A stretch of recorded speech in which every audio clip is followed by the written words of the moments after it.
Morning guys. Sa muna mong sudan karon wild ang palaya o laag na palaya. So, makita rin yun ni sa kadaplinan, sa kasagutan guys. So kaway-kaway sa mga inahan nga nakarelate ani kinsay mukhaon ani nga laag nga palaya or native ang palaya. So muna ni guys, so nandito kutlo. So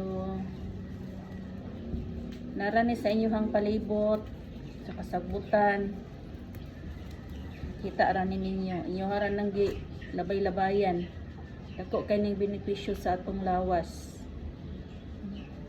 Labi na kadtong mga tawo nga taas og sugar, diabetikon, nindot kani kaunon sa laron ra ni siya laphawan dayon pug-on ni siya din anha na timplahan.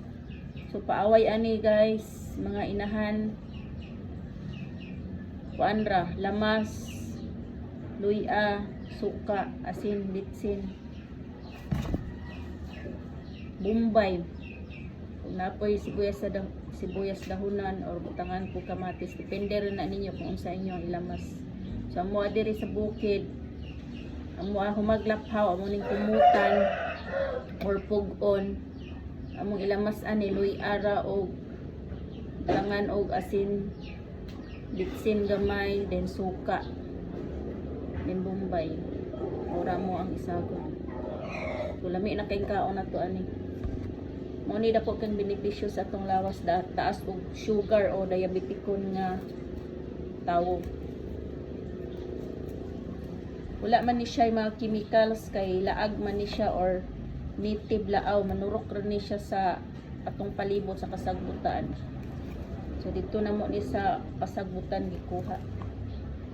Daghan kay ni nanurok, inyuhara nang gilabay-labayan, inyuhara nang gitumban-tumban nga dako kay ning benepisyo sa ato ang lawas.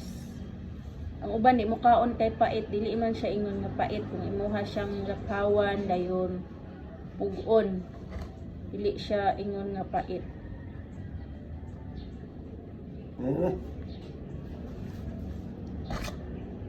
Amo na ni karong laphawan, amo na ni dahon ra imuhang kutloon.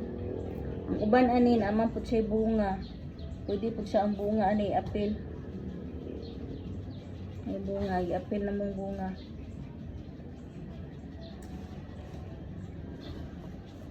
So mo na mo sudan karong pamahaw. Laag nga palaya or native ang palaya. Ano yan dahon. So ano ning lapawan mga inahan guys. So mga inahan sa kanuning panabang, so kinahanglan nga kanigid ato ang kanon para usapon ni sa makabenepisyo sa atong lawas. Native ang palaya o laag nga palaya. So thank you for watching guys mga inahan. Mani among pamahaw karong buntaga. Thank you, God bless.